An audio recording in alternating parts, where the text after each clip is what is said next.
nous sommes dans la responsabilité pénale, qu'il ne faut pas confondre avec la responsabilité administrative.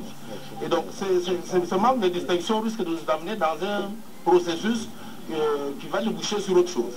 S'agissant des détournements, c'est une infraction d'intellectuel. Ce n'est pas la même chose qu'un vol à la tire. Et donc, c'est l'assemblage des actes isolés qui va démontrer plus tard le processus criminel. Il ne faut pas isoler, c'est pourquoi il faut garder son calme, aller mollo jusqu'à la fin de l'instruction. C'est le rôle du ministère public de la partie civile de démontrer en quoi consistent les actes matériels et moraux du détournement. Alors, le prévenu, mais bien sûr, on ne peut pas établir la responsabilité civile si l'infraction n'est pas établie, c'est de la logique élémentaire. Et alors, si le prévenu s'en tient aux qualifications, mais je vous rappelle que vous, juge, vous n'êtes pas lié par des qualifications, vous êtes lié par des faits que la citation à prévenu vous a donné. Vous avez même la possibilité de les disqualifier, de les requalifier. Donc, qu'ils ne soient pas pressés. En entendant toutes les parties que j'avais proposées, par exemple, dans le courrier de la semaine dernière, vous verrez une succession d'actes qui démontrent et à la fois l'intention et les actes matériels du détournement. Je vous dis que s'il s'agit d'une infraction d'intellectuel. Et vous ne pouvez la démontrer que si vous êtes vous-même un véritable intellectuel. Et nous le ferons. Merci. Monsieur le Président. Merci, Monsieur le Président. Tout ça, on a tendance à renverser les choses. On ne s'entend pas. Vraiment. On a tendance à renverser les choses. C'est comme si les questions doivent venir de l'autre côté pour que nous puissions répondre, ou le tribunal puisse répondre. Alors que ce que nous sommes en train de faire, c'est la partie prévenue qui doit répondre aux questions du tribunal, de la partie civile, du ministère public. S'il cherche à comprendre pourquoi il est devant la barre, qu'il réponde aux questions, il va déduire de ces questions que nous posons les faits pour lesquels il est poursuivi. Monsieur le Président, je vais faire poser deux petites questions seulement. On va continuer peut-être. Est-ce que le prévenu Kamere reconnaît avoir fait un communiqué en date, je crois, du 14 janvier, interdisant tout paiement, sauf son autorisation? Vous avez fait un tel communiqué, prévenu Kamere? Oui, sur instruction du président de la République, et le communiqué n'est pas tombé comme un cheveu dans la soupe. C'est ce qui nous a permis, le ministre des Finances, le ministre du Budget de la Banque centrale, de réunir dans un premier temps, en un temps record, 2 mois, plus de 70 millions de dollars américains économisés. Parce que le gouvernement était en train d'expédier. Mais ne me coupez pas, monsieur le Président, je termine. Oui. L'usage, nous qui avons fait plusieurs cabinets ministériels, la formule quand le gouvernement est réputé démissionnaire, le ministre expédie les affaires courantes. Et il est soit du devoir du président de la République ou du Premier ministre de recadrer le ministre par un communiqué ou une circulaire, pour qu'il sache, puisque ce qui n'est pas interdit en droit est autorisé, qu'il sache que désormais, limitez-vous seulement au salaire. Parce que nous aurons notre gouvernement. C'est la période où on vide les caisses de l'État. Ça nous a permis d'économiser effectivement beaucoup d'argent. Et c'est comme ça que beaucoup étaient étonnés de voir qu'il y a eu des paiements. Et ils se posent des questions. Comme si payer ce que l'État doit au tiers était un péché. Oui. Une autre question. Ma deuxième question. Est-ce qu'il reconnaît avoir écrit au ministre des Finances, avoir envoyé un planning de paiement en rapport avec les marchés conclus dans le cadre de 100 jours? Est-ce qu'il reconnaît avoir écrit au ministre des Finances de communiquer un tableau ou un planning de paiement en rapport avec les marchés dans le cadre des travaux de 100 jours? J'ai l'impression, votre honneur, que le procureur continue son instruction. Cette question, qu'est-ce qu'elle a à voir le procureur, avec... c'est la partie accusatrice.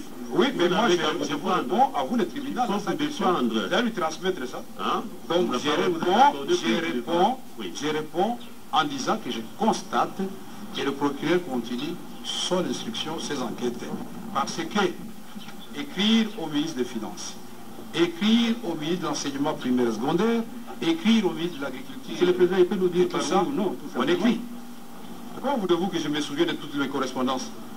Puisque vous avez eu le temps de me garder 7 heures à limiter, et aujourd'hui 40 jours ici à Makala. C'est une correspondance. Pour raison de confort, s'il vous plaît, procureur, pour raison, votre honneur, je suis ici, c'est bien écrit dans les ordonnances, et même dans les mandats. Dans un premier temps, c'était 15 jours pour confrontation.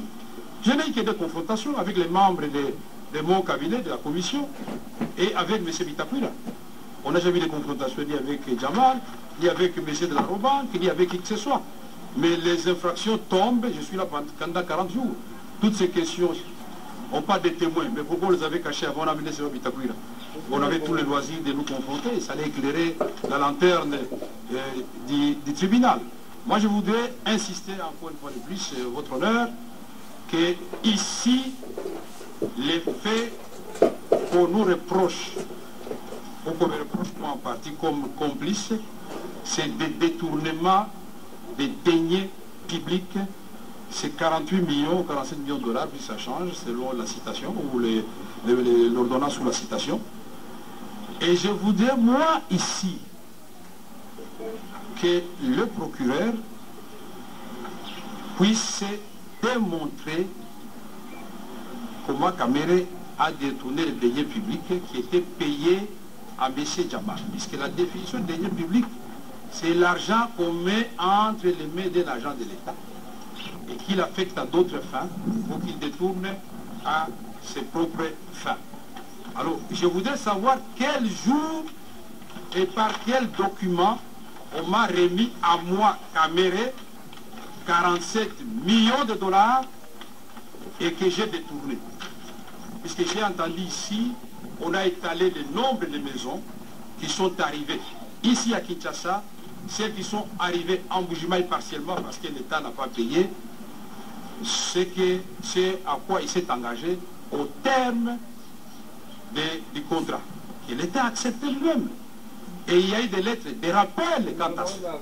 Comment vous pouvez avoir 300 maisons de Kananga à Lobito qui ne vous demandent que 1 999 000 dollars américains pour que Kananga, depuis l'indépendance, bénéficie de 300 maisons neuves? Comment on peut avoir les maisons de Mbujimaï? Il y en a 76, je ne sais pas combien qui sont arrivés à Mbujimaï, mais 75 restent à Dar es Salaam et 16 à la SNCC à Lubumbashi. Ça, c'est pas de la fiction. Les gens de Lubumbashi nous suivent, ils vont photographier ces maisons. Elles sont là. La SNCC exige paiement de la part du trésor public. Comment aujourd'hui on peut mentionner qu'il y a les maisons en Turquie? Et le transitaire a écrit pour que les conteneurs reviennent, ils ne reviennent pas. Mais Kamere intervient où à ce niveau-là? C'est ça. Oui. Monsieur le Président, je pensais que le tribunal... Nous avons la parole, Monsieur le Président. Nous avons la parole, Monsieur. Nous avons encore la parole. Pardon? C'est nous qui sommes prévenus. C'est nous qui sommes prévenus. Nous devons avoir la parole en priorité. Il ne faut pas que la République... Non, nous avons encore la parole. Nous n'avons pas dit... Monsieur le Président, en prenant la parole en dernier, le tribunal était déjà en train d'atterrir. Nous n'avons pas compris que le ministère public ait encore pris la parole pour poser des questions. Et la République également. Monsieur le Président, excusez-nous, prenez la police de débat, prenez les choses de la manière que vous l'avez corrigé. Le tribunal disait tout à l'heure qu'il devra renvoyer pour audition d'intervention. Parce que s'il faut laisser les uns et les autres intervenir, on n'aura jamais à finir. Or, ce sont des devoirs d'instruction aussi importants que le tribunal doit mener à ce stade. Donc, jusque-là, nous avons le ministre honoré Bitakwira. L'adresse se trouve dans les dossiers. Il y a le directeur général AI,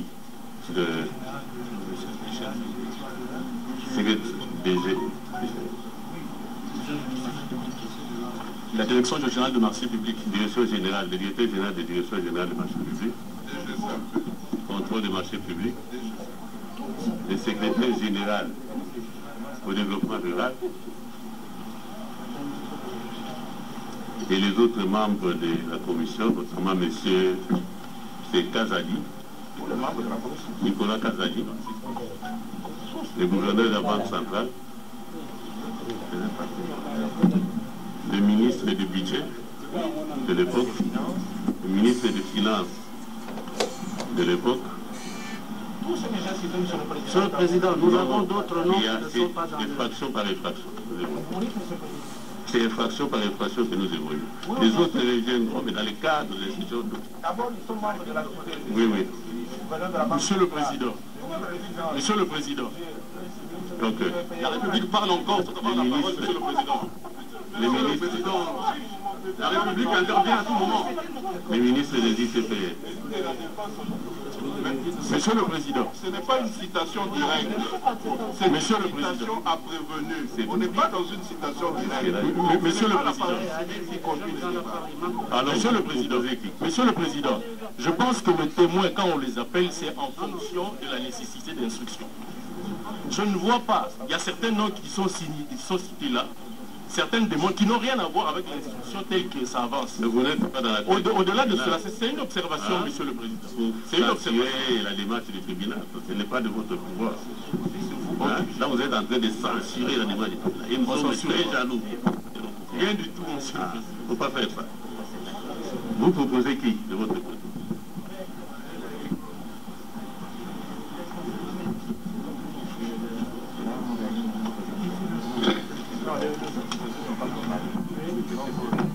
Je voudrais, Monsieur le Président, confirmer ce qu'un confrère vient de dire tout à l'heure, que le parquet général de la Cour d'appel de Matete continue l'instruction, parce qu'ils invitent encore les parties à témoigner sur les faits qui ont fait l'objet de la citation devant votre juridiction. Ça, c'est une violation du principe de la séparation de pouvoir entre le ministère public et le pouvoir judiciaire. Ensuite, j'ai le regret de constater que les avocats de la partie civile se sont comportés aujourd'hui comme s'ils étaient partis du ministère public. Ce qui veut dire que, probablement, que l'instruction n'est pas encore terminée. Alors, Monsieur le Président, il faut nous rassurer si, effectivement, l'instruction est terminée ou si nous avons encore à nous présenter ou le client est encore à se présenter pour éventuellement s'expliquer plus tard. Et en dernier lieu, M.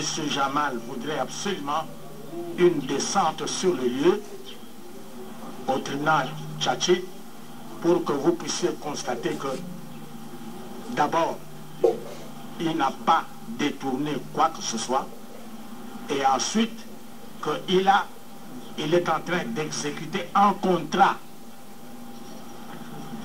dont l'État est parti au procès et que ça ne peut pas être un détournement quand on exécute une partie de son contrat. Merci. Est-ce que vous avez des témoins ici? C'est là que nous en sommes. Si c'est pour faire des commentaires, ce n'est pas pour des commentaires, Monsieur le Président, que nous intervenons. C'est jusque-là, notre client n'a pas encore de témoin qu'il a fait pour faire citer, mais sa préoccupation demeure quant à la descente. Parce que tout à l'heure, nous avons suivi le ministère public qui a dit qu'il n'y a jamais eu de contrat, alors que notre client dit qu'il est dans l'effectivité des commentaires. Pardon, vous intervenez pour des commentaires. Ce n'est pas des commentaires votre nom, comme je dis. C'est une précision que je dis. La position de notre client n'est pas celle de solliciter. Oui, votre nom, c'est pas ça. Oui, Bravo, vous avez des témoins. Oui, bien, Monsieur le Président, par rapport aux témoins, jusque-là, notre client vient de réfléchir et il a trouvé intéressant que vous puissiez faire revenir le commandant de la garde républicaine, c'est lui qui supervise, disons, c'est lui qui supervise les travaux et du Kanchachi, et puis le directeur du cabinet du conseil spécial du chef de l'État en matière de sécurité. Vous avez noté? Excusez votre honneur, par rapport aux témoins, on peut aussi faire revenir les gens qui exécutent le contrat, notamment le représentant des Encore et la société Parc, qui peuvent venir confirmer qu'ils sont en train d'exécuter les contrats et les contrats existent bel et bien. Merci. Deux personnes à faire comparaître pour M. Vital Kamere, M. Afi Badaga et M. Jacques Bagné-Suisse, qui sont tous experts dans la commission à la présidence. M. Afi Badaga et Jacques Bagné-Suisse. Et qui? M. Jacques Bagné-Suisse. Ils sont tous deux experts dans la commission. Voilà. Votre honneur. Merci, votre honneur. Pour le prévenu Mouima, il a 3 personnes à faire comparaître. Le directeur commercial de MERS Congo, le directeur commercial de la SNCC et le directeur commercial de la Rabank. Merci. Votre honneur, si je suis autorisé à adresser à votre tribunal quelques mots, c'est juste demander à votre tribunal d'accepter la formulation de la demande en liberté provisoire formulée par Vital Kamere. Oui. Merci, Monsieur le Président. Nous avons envoyé par courrier une liste à votre tribunal.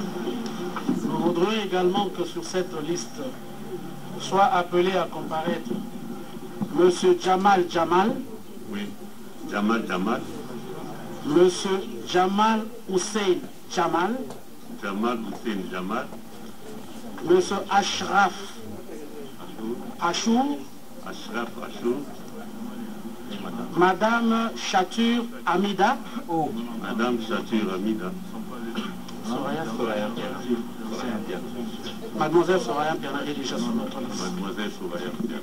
Merci. Donc, pour ça, le tribunal... oui.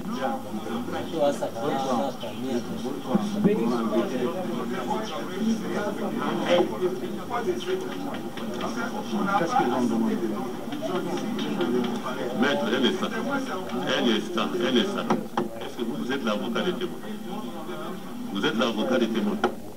Vous êtes l'avocat des témoins? Non.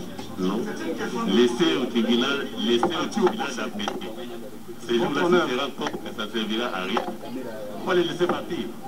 Votre honneur, si sur la présentation faite, vous savez, on peut tout perdre. La vie, la liberté, mais pas la dignité.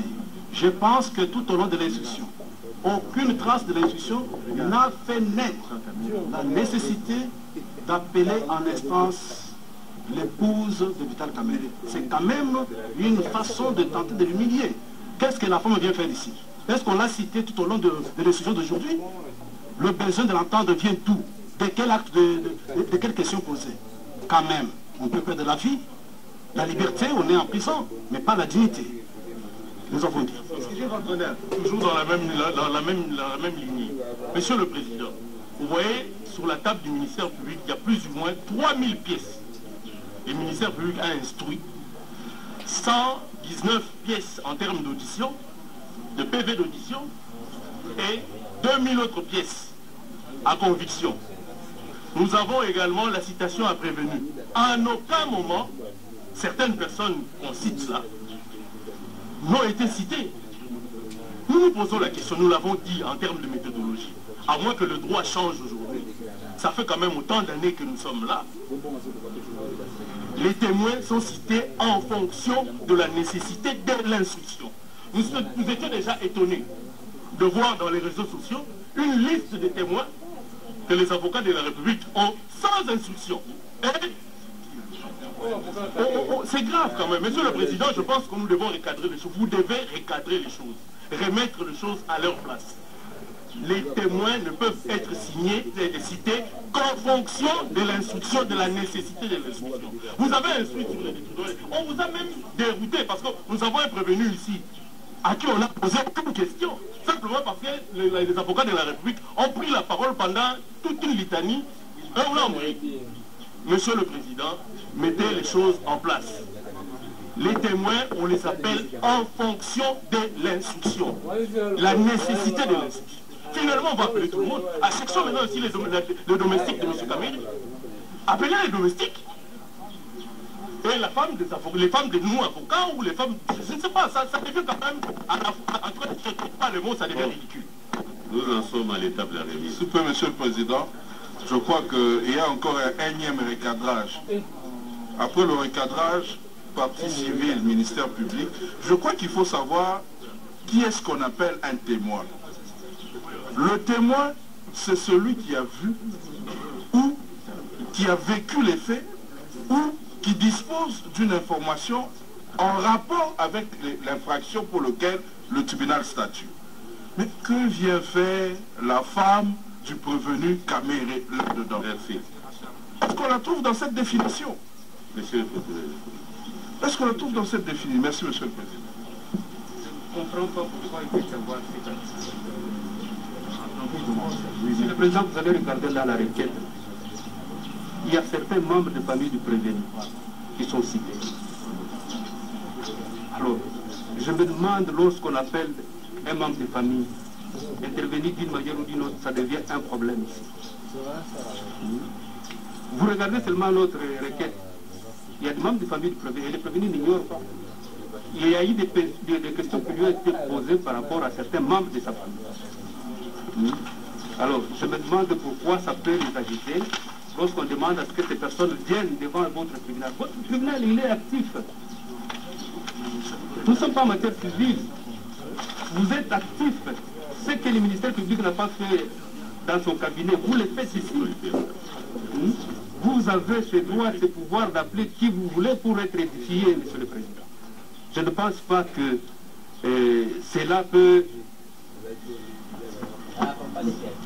Votre honneur. Je ne vois pas pourquoi ils peuvent être agités. Monsieur le Président, j'en profite aussi pour peut-être répondre à quelque chose qu'on a soulevé ici.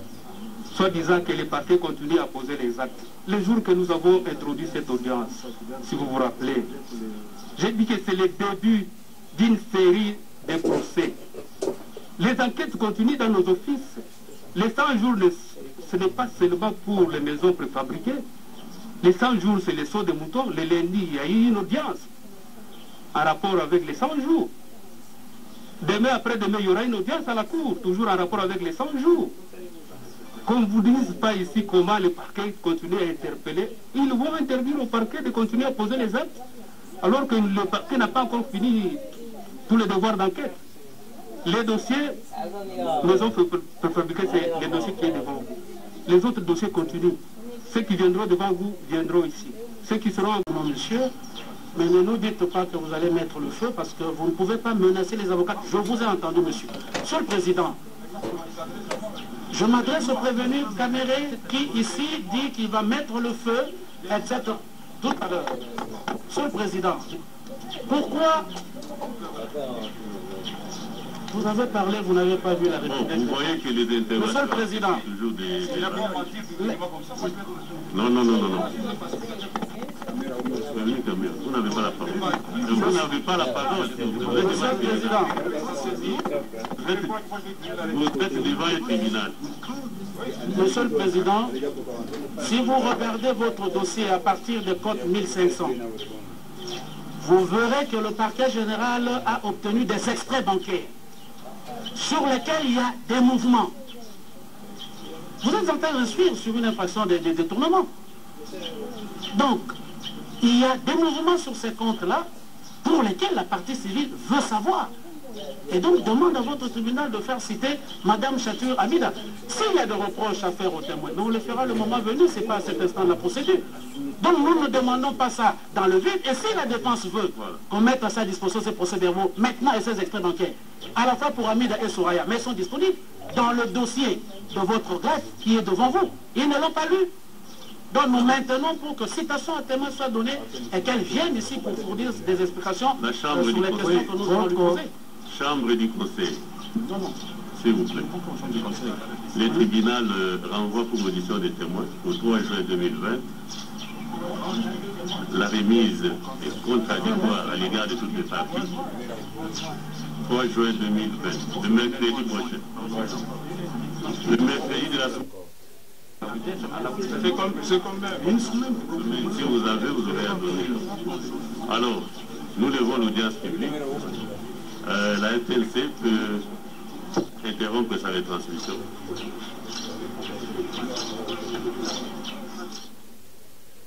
lundi 25 mai 2020. Et la prochaine étape, le tribunal vient de renvoyer la prochaine audience au 3 juin prochain. Ceci dit, la journée de ce 25 a permis d'entrer dans le fond de l'affaire, comme ça a été prévu. Les présumés et les prévenus ont comparu, ont répondu aux questions du ministère public, mais aussi des avocats de la République. Les prévenus, Jamal a répondu aux questions sur les statuts même de ces deux entreprises, mais aussi les mouvements de comptes observés avec des noms de personnes qui ont été cités, des noms parmi lesquels le nom